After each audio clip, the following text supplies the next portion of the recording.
Dış dünya tehlikeli olduğu için cezaevleri adaletli ve güvenli bir toplum adına hayati önem taşır. Hapishaneler suçluları barındırmak için tasarlanmıştır ve bazı hapishaneler özellikle dünyanın en tehlikeli suçluları için tasarlanmıştır. Tehlikeden kastımız toplum için en büyük tehdidi oluşturan suçlulardır.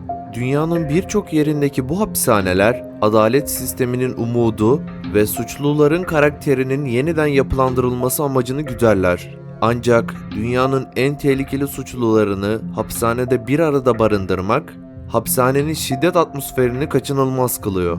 Buna ek olarak hapishanelerin personelleri tarafından oluşturulan acımasız koşullar da var. Sizler için dünyadaki en zorlu koşullara sahip, aralarında Brezilya'dan Kuzey Kore'ye kadar birçok ülkede bulunan, çok çeşitli suçlarla dolu 11 cezaevinin bir listesini hazırladık. İyi seyirler.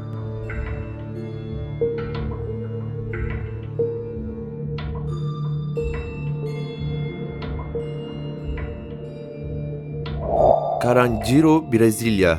İnşasına 1920 yılında başlanan hapishane, 1956 yılında hizmete açıldı. Brezilya'nın São Paulo şehrindeki Carandiru hapishanesi, 2002 yılında kapatılmadan önce Latin Amerika'nın en büyük hapishanesi unvanının elinde bulunduruyordu. Latin Amerika'nın en tehlikeli suçlularından bazılarının da aralarında olduğu 8.000 kişi bu devasa hapishanede gözetim altında tutuluyordu. Brezilya'daki Carandiru cezaevi tartışmasız dünyanın en çok şiddet uygulanan ve ölümcül hapishanesidir. Binlerce mahkumun bir arada tutulduğu hapishane, büyüklüğü kadar şiddet olayları ile de ünlüydü.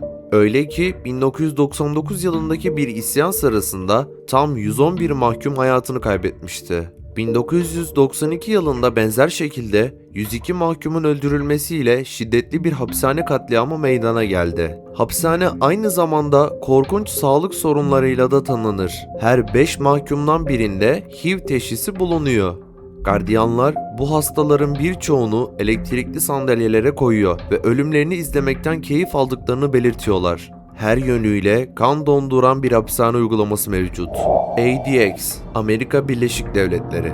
Colorado, ADX'teki maksimum güvenlikli hapishane, ABD'deki en yüksek güvenlikli hapishanedir. Burası 1993 yılında Dünya Ticaret Merkezi'ni bombalamayı planlayan Ramzi Yousef'in ve 11 Eylül komplocularından biri olan Zacarias Moussaoui, Anne Bomber olarak bilinen Theodore Kaczynski ve ayakkabı bombacısı Richard Wright'ın evidir.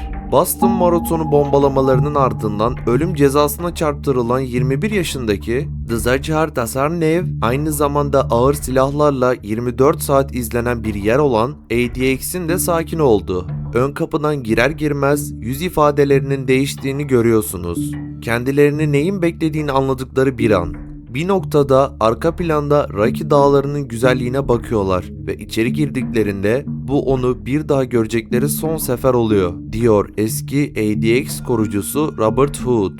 2002 ile 2005 yılları arasında hapishanede çalışan Hood, ADX ölümden sonraki hayattır. Hayatınızın geri kalanı boyunca süren bir şeydir ve bana göre ölümden daha kötüdür diyor. 400 mahkumun çoğu günlerinin 23 saatini küçük bir beton hücrede geçiriyor. Yemekler kapıdaki küçük açıklıklardan servis ediliyor. Yatak betondan yapılmış olup ince bir şilte ve battaniyeye sahip. Hücrede biraz ışık alan bir pencere var ama mahkumlar bu pencereden binalardan başka bir şey göremiyorlar.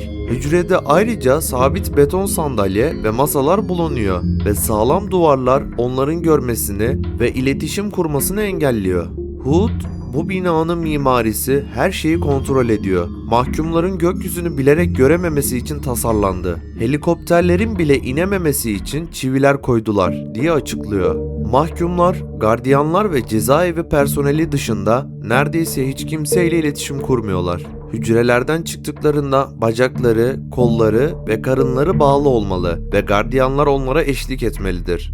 Günde 1 saat açık kafeste dinlenmeye izin veriliyor. Ancak hücrelerinden daha büyük bir alanda değil. Üstelik kafesin içinde sadece gökyüzünü görebiliyorlar. Oraya ulaşmak için sürgülü metal kapıları açıp kapatırken yüzlerce kameradan geçmeleri gerekiyor.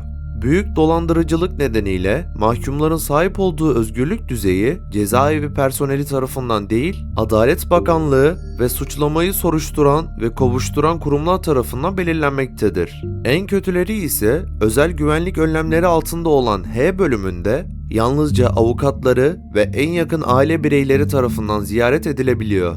Bazı haberlere göre ziyaret sırasında mahkumlar cam bir pencere aracılığıyla ziyaretçiden ayrılıyor ve telefonla iletişim kuruyorlar. ADX mahkumları en şiddetli kişiler olarak kabul ediliyor ve bu hapishanede çok sayıda terörist bulunmakta. Birçoğu zaten hapishanede mahkumları veya ziyaretçileri öldürüyor ve Amerikalı yargıçların çoğu ADX'e girmeyi hak ettiklerine inanıyor. Birkaç yıl önce ağır tecrit, insanlarla doğrudan temasın olmayışı, özellikle zihinsel sorunları olan mahkumların tüm sosyal kapasitelerinin yok olması nedeniyle cezaevleri dairesine dava açılmıştı. Davada ADX'teki çok sayıda mahkumun sürekli olarak ağladığı, çığlık attığı ve hücrelerinin duvarlarına vurduğu belirtildi. Bazıları jiletle, keskin tavuk kemikleriyle ya da kesmeye yarayan herhangi bir cisimle kesiliyor. Bazıları ayrıca televizyon veya radyo parçaları gibi tehlikeli şeyleri de yiyorlar denildi. Mahkumlar kafalarının içinde duydukları seslerle dikkatli bir şekilde konuşuyorlar.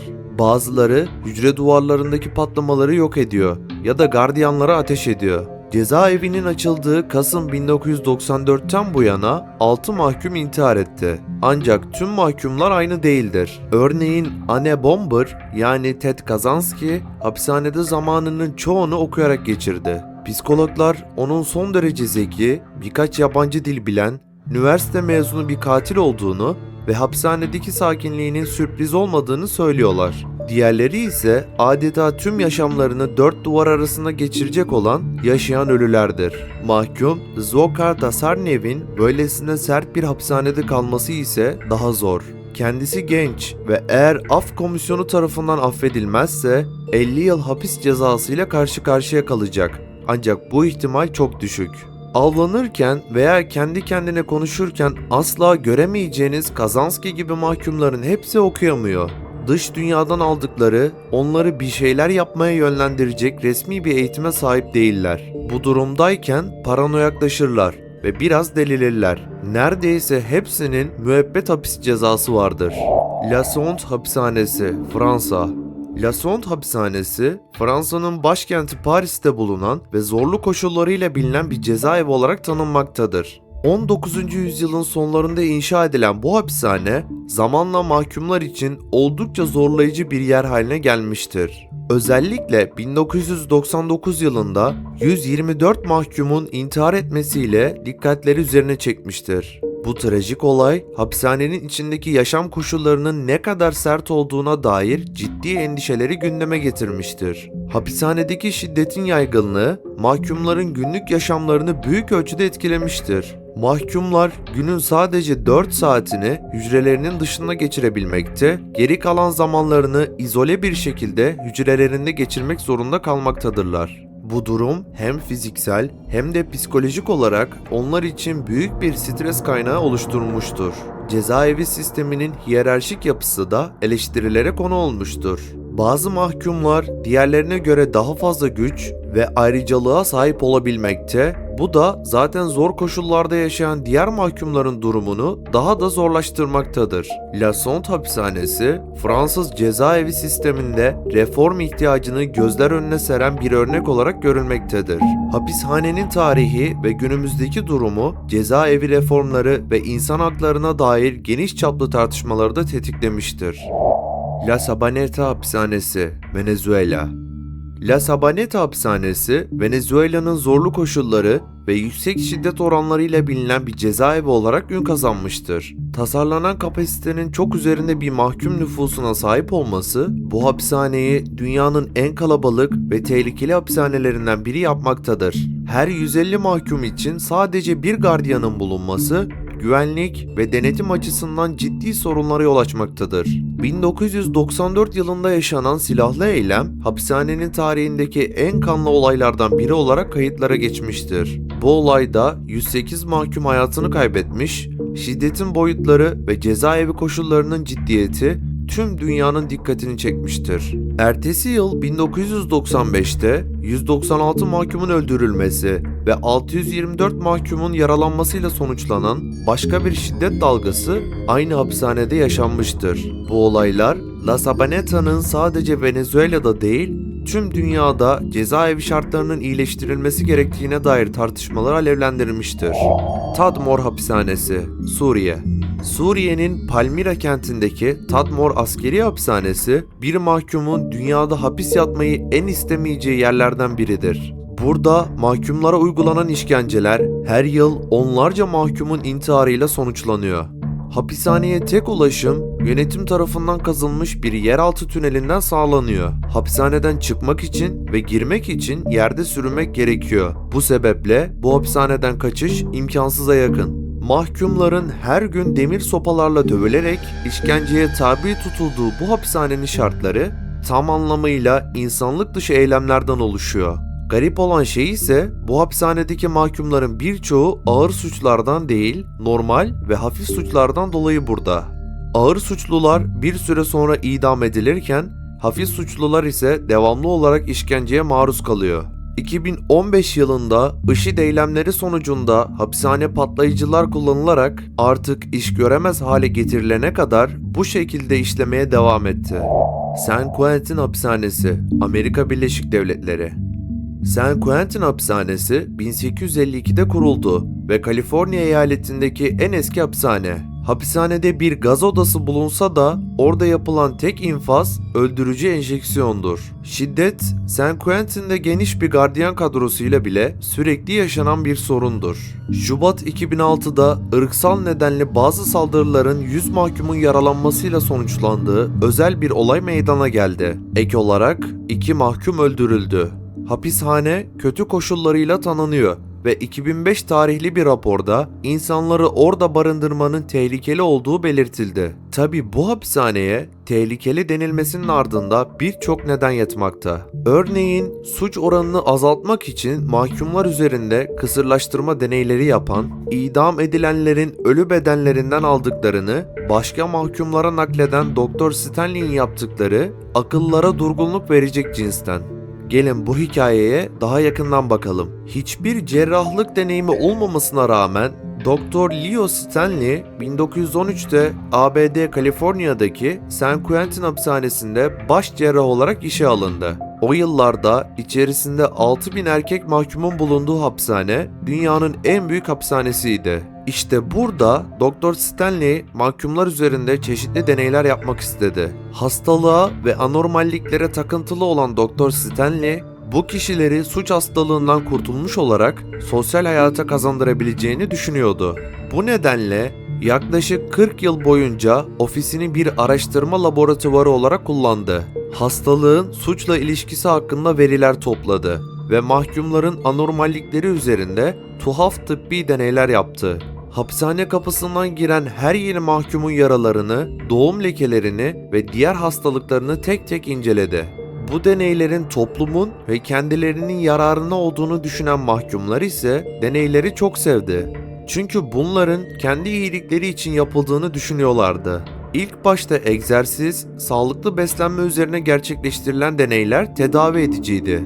Mahkumlar da hapishanenin monotonluğundan kurtulmanın yanı sıra gösterilen ekstra ilgiden etkilenmişlerdi. Zaten Leo Stanley gibi iyi bir doktorla ne ters gidebilirdi ki? Tabii bu sırada onun 20. yüzyılın başlarında tıp dünyasında popüler hale gelen testis naklinin erkeklerin gençleşmesine dair olan fikirlerinden habersizlerdi. Bunun yanında Dr. Stanley sıkı bir öjeni savunucusuydu. Öjeni, sağlıksız ceninleri ayırıp sağlıklı ceninler yetiştirmenin yollarını arayan, bilimselliği tartışmalı bir felsefe olarak tanımlanıyor. Stanley'e göre bu mahkumlar da sağlıksız birer cenin örnekleriydi. Kısmen Güney ve Orta Avrupa'dan gelen göçmen dalgalarına bir tepki olan bu hareketin nihai amacı seçici üremeyi teşvik etmekti. Öjeni'ye göre en iyi insan soyu İskandinav, Germen veya Anglo-Saksonlardan geliyordu. Öjeni hareketinin en korkunç yaklaşımlarından biri de yoksulların, engellilerin ve bir suçtan hüküm giymiş olan herkesin zorla kısırlaştırılmasıydı. Doktor Stanley 1940 yılında kaleme aldığı En Kötü Adamlar kitabında bir suçluyla yapılacak doğru şey kendi türünü devam ettirmemesi için onu kısırlaştırmaktır diye yazmıştı. Ayrıca San Quentin'deki mahkumların %20'sinin zayıf olduğunu ve bu nedenle hepsinin sterilize edilmesi gerektiğini söylüyordu. Stanley'e göre çocuk doğurma hakkı uygun olana ait olmalıydı. Bu sebeple mahkumların cezai dürtülerini caydırmak için bir araç olarak kısırlaştırmayı teşvik etti. Dolayısıyla bir mahkum kısırlaştırma talebinde bulunursa Stanley bunu memnuniyetle yerine getiriyordu. Ancak Stanley için dönüm noktası Clarence Buck Kelly'nin hapishaneye gelmesi oldu. Kelly 1918'de San Francisco'da aşırı alkolün etkisi altında işlediği suçlardan dolayı iki arkadaşıyla birlikte San Quentin'e gönderilmişti. 23 yaşındaki Kelly'yi mükemmel bir fiziksel örnek olarak gören Doktor Stanley daha sonra onu akıl almaz deneylerinin bir parçası yaptı. 1918'den itibaren hapishanede yılda ortalama 3 idam gerçekleşiyordu. Yakınları tarafından sahiplenilmeyen cesetler ise bilim insanlarına veriliyordu. Buck Kelly de işlediği suçlardan dolayı idam edileceğini öğrendikten sonra Doktor Stanley'e beyni de dahil olmak üzere vücudunun tamamını bağışladı. San Quentin'de idam edilen tüm mahkumlar üzerinde rutin olarak otopsiler yapılıyordu ve bu otopsileri de baş cerrah olan Stanley gerçekleştiriyordu. Buck Kelly'nin otopsisini de o yaptı ve otopsiyi yaparken de testislerini çıkardı. Bu durumun basına sızması sonucu gazeteciler Kelly'nin eksik kısımlarını merak etmeye başladı. Bir muhabir San Quentin'de tutulan kayıtları incelediğinde idam edilen bütün mahkumların testislerinin Doktor Stanley tarafından çıkarıldığını keşfetti.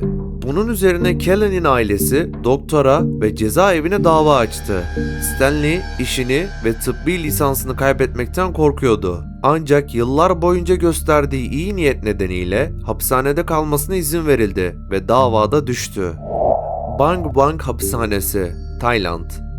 Bang Bang Hapishanesi, Bangkok, Tayland'da bulunur ve Bangkok Hilton lakabıyla bilinir. Ancak kimsenin kalmak istemeyeceği bir yerdir. Hapishane, mahkumlarına yaptığı rutin işkencelerle tanınır. Mahkumlar küçük hücrelere tıkıştırılır ve idam mahkumları infaz edilmeden yalnızca 2 saat önce infaz edileceklerini öğrenirler. Gerçekten acımasızca. La Modelo, Kolombiya. Kolombiya'nın Bogota şehrindeki La Modelo hapishanesi de şiddet olayları ile ünlü. Ancak yaklaşık 11.000 mahkumun gözetim altında tutulduğu hapishanedeki şiddet olaylarının temelinde ideolojik farklılıklar yatıyor. Hapishanenin kuzey bölümü sol düşünceye sahip mahkumlara ayrılmış durumda. Güney bölümünde ise sağ görüşlü mahkumlar yer alıyor. Hapishanedeki güvenlik personelinin sayısı oldukça yetersiz. Bu sebeple La Modelo hapishanesinin büyük avlusu hemen her gün onlarca mahkumun yaşamını kaybettiği şiddetli kavgalara sahne oluyor. Videomuzun sonuna geldik. Sizlere çok daha fazla ve kaliteli belgeseller üretebilmemiz adına videomuzu beğenerek ve kanalımıza abone olarak bize destek olabilir, aynı zamanda bizlerin daha birçok belgesel severe ulaşmasını sağlayabilirsiniz. Ayrıca sol tarafta hayatta kalmak için arkadaşlarının cesetlerini yiyen kazazedeleri anlattığım 1972 Uruguay uçak kazası belgeseli yer alıyor. Sağdaki oynatma listesi ise sizler tarafından en çok beğenilen videolardan oluşmakta.